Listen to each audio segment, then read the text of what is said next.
Hi friends. एक दोस्त ने पूछा है कि मैं अपने आप को बदलना चाहता हूँ, लेकिन समाज के डर की वजह से मैं अपने आप को बदल नहीं सकता। कब तक डरोगे इस समाज से?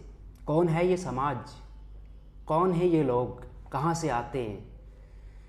अगर आप हक तक पहुँचना चाहते हो, क्या ट्रुथ है, ज़िंदगी का पर्पस आपको जानना है, और अगर आपको ऊंचाई हासिल करनी है, आसमान पे उड़ना है, तो फिर आपको ऐसे लोगों की परवाह नहीं करनी पड़ेगी। अगर आप इन लोगों की परवाह करोगे तो आपके और इनके दरमियान फिर ऐसी दीवार खड़ी हो जाएगी कि फिर आप ट्रुथ की तरफ नहीं जा पाओगे, आप इंडिपेंडेंट नहीं हो पाओगे।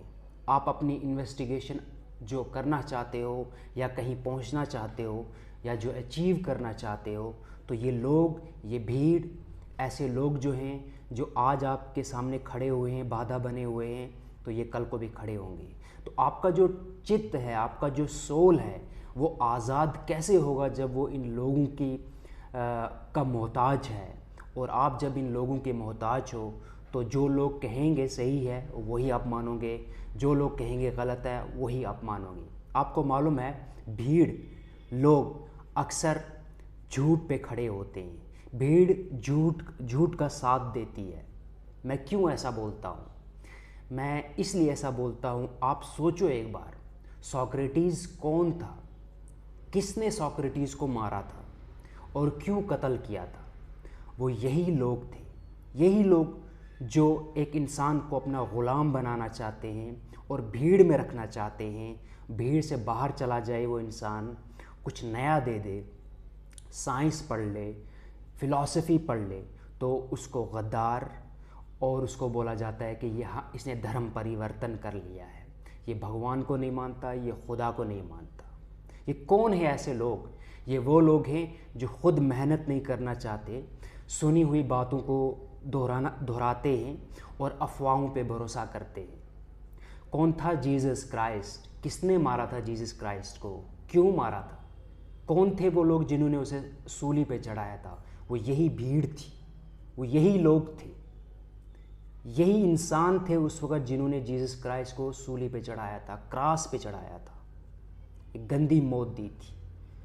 क्यों दी थी उसको गंदी मौत? क्या उसने ऐसा बोला था? भीड़ को जीसस क्राइस्ट की बातें समझ आती तो थी, लेकिन वो चल नहीं पाते थे उसकी उन बातों पे, उसको एक्सेप्ट नहीं कर सकते थे, क्योंकि इनकी जो ट्रेडिशन, जो यहूदियों का जो ट्रेडिशन और कल्चर था, वो उसके ख़िलाफ़ बोल रहा था। वो कुछ नई बातें बोल रहा था। हालांकि वो इन्हें गुमराह नहीं कर रहा था, लेकिन वो इनको मोरल बातें ही बोल रहा था, मोरालिटी की बातें बोलता था, अच्छाई की बातें बोलता था। जीसस क्राइस्ट का एक वाक़ा मैं आपसे बयान करूं कि एक बंदा था, वो रोड पे पड़ा हुआ था, उसको हेल्प की ज़रूरत थी, और वहाँ से यहूदी लोग गुज़रते थे और किसी ने उसकी हेल्प नहीं की, लेकिन एक सामरी वहाँ से गुज़र रहा था। उस सामरी ने उसकी हेल्प की, उसकी मदद की, उसे पानी पिलाया। तो जीसस ने अपने शागिर्दों से कहा, कौन है आप में इनमें बेहतर, वो जो मूसा को मानते हैं या वो जो ये सामरी है? उसने कहा, ये सामरी बेहतर है। सामरी वो थे जो बुत परस्त जो थे, जिनको आप गलत बोलते हो। ये भीड़ है कौन? भीड़ जिन्होंने मंसूर को सूली पे कत्ल किया था, मंसूर का। यही भीड़ है जो ईरान में बहाइयों को कत्ल करती है, और उनको रिस्ट्रिक्शंस हैं उन पे, और वो गवर्नमेंट सर्विस नहीं कर सकते, वो अपने धर्म का प्रचार नहीं कर सकते। कौन है ईरान में? यही समाज है, यही कल्चर है। उनकी दो आंखें हैं, दो हाथ हैं, बाज़ाफ्ता आपकी तरह वो लोग हैं जो भाइयों को परसिक्यूट करते हैं ईरान में। कौन है ये भीड़? कौन है ये लोग? कौन है ये समाज पाकिस्तान में जो हैं? क्यों ये मारते हैं अहमदियों को?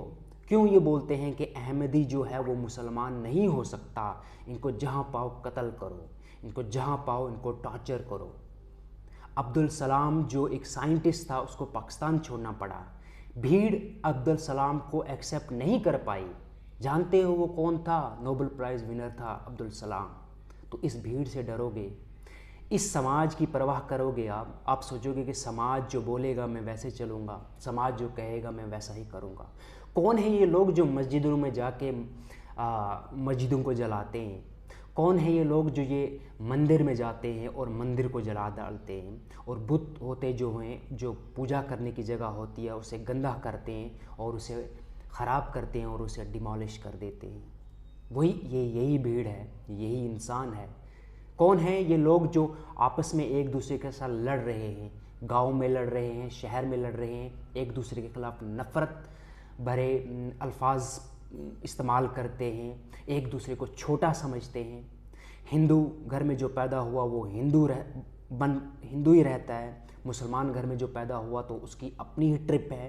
वो बोलता है भाई मैं सबसे सुपीरियर हूँ, मैं चूज़न हूँ, मेरे लिए जन्नत रेडीमेड चीज़ है, बनी हुई है, मैं यहाँ पाप करूँगा, लोगों को टॉर्चर करूँगा, लोगों पे जुल्म करूँगा और अपनी मनगढ़ंत कहानियाँ बताता रहूँगा, जो मुझे लगता होगा अच्छा और जो मेरे इमोशंस को अच्छा लगता होगा वही ट्रुथ है, और उसकी एक अलग सी दुनिया है, वही मानोगे आप। क्या है ट्रुथ आपके लिए? आप जिस घर में पैदा हुए वही घर सच्चा है अगर आपके लिए, फिर तो खुदा का कोई पैमाना ही नहीं है ना जस्टिस का। फिर तो हिंदू भी बोलेगा मैं हिंदू घर में पैदा हुआ, मुझे क्या ज़रूरत थी बाकी धर्म को पढ़ने की। फिर गुरुद्वारा में जो जाते हैं सिख धर्म के लोग जो मानते हैं वो भी सेम बात बोलेंगे, बुद्धिस्ट भी बोलेंगे, बहाई भी बोलेंगे, क्रिश्चियन भी बोलेंगे, फिर सब बोलेंगे हम अपने अपने घर में पैदा हुए, हम अपने बाप दादों को मानते थे, उनकी कहानियाँ मानते थे, तो हम कैसे मानते इस्लाम को? सही भी बात है, एक हिंदू क्यों माने इस्लाम को? और जो इस्लाम में पैदा हुआ बंदा होता है तो बड़ा होकर वो जब हिंदू को नहीं मानता है तो फिर कौन सा पैमाना है खुदा के लिए कि वो किसी को जहन्नम और जन्नत में डालेगा? फलाना हिंदू, फलाना मुसलमान, धिंगड़ा यहूदी, फलाना बहाई, फलाना क्रिश्चियन, फलाना सिख।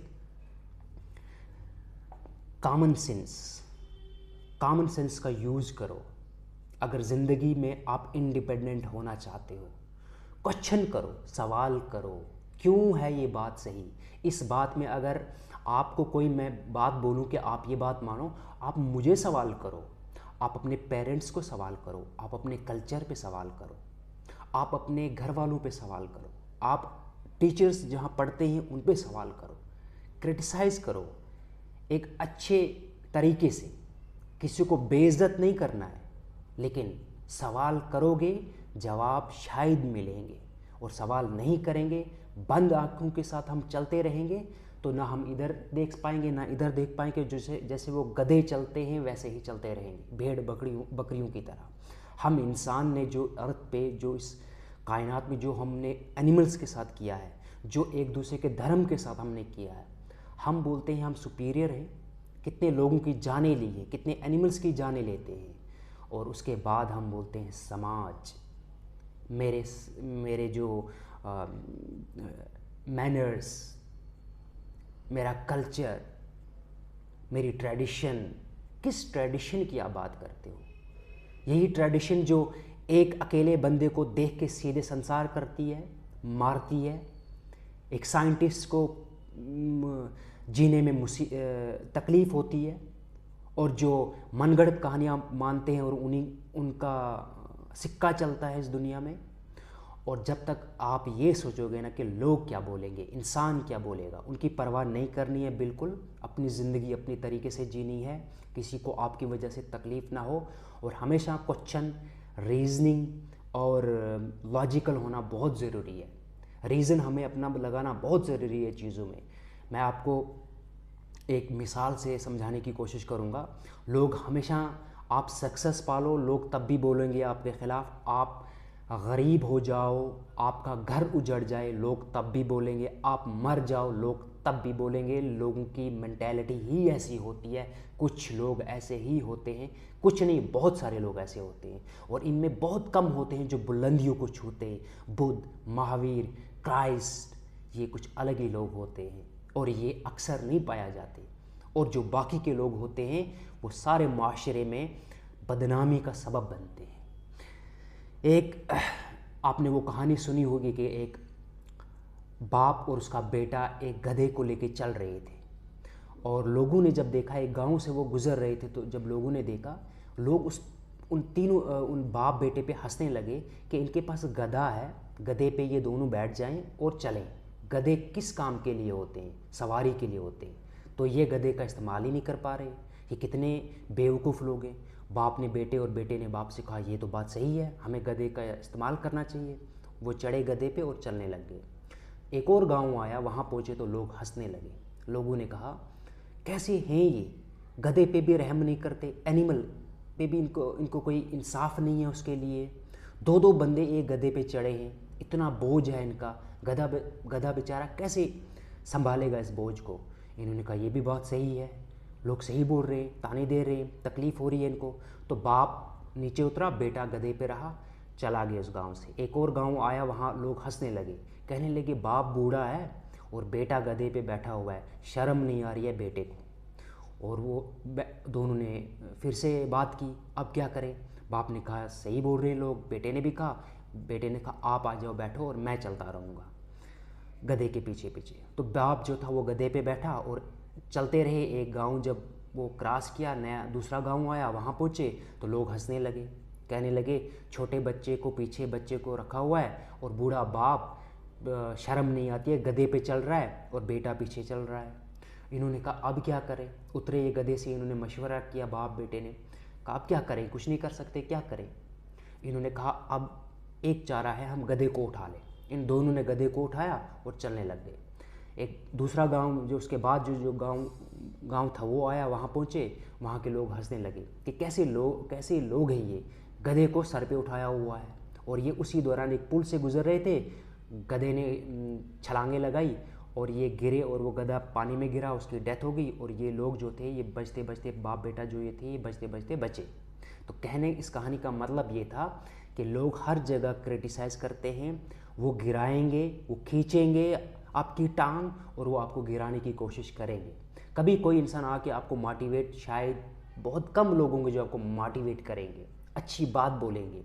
लोगों को इस बात की कोई परवाह नहीं है, वो आपको गंदी बातें बोलेंगे, तड़फाएंगे, बुरा बोलेंगे ताकि तुम्हें ज़िंदगी भर ट्रिगर हो उस बात से। और उनमें उनको अच्छाई लगती है और उसमें वो सेटिस्फाई होते, खुश होते कि आज हमने इसको बुरी बात कही, पूरी ज़िंदगी इसको जलन रहेगी। ऐसी मेंटालिटी है लोगों की। मेरे दोस्तों, जो करना है खुद करो, अपने बलबूते पे खड़ो, अपनी टांगों पे खड़ा हो और खुद ट्रुथ को देखो, क्या सही क्या गलत है। आपको खुद जवाबदेह होना है अपने खुदा के सामने। आज के लिए शुक्रिया, अगले वीडियो में मिलते हैं। Thank you.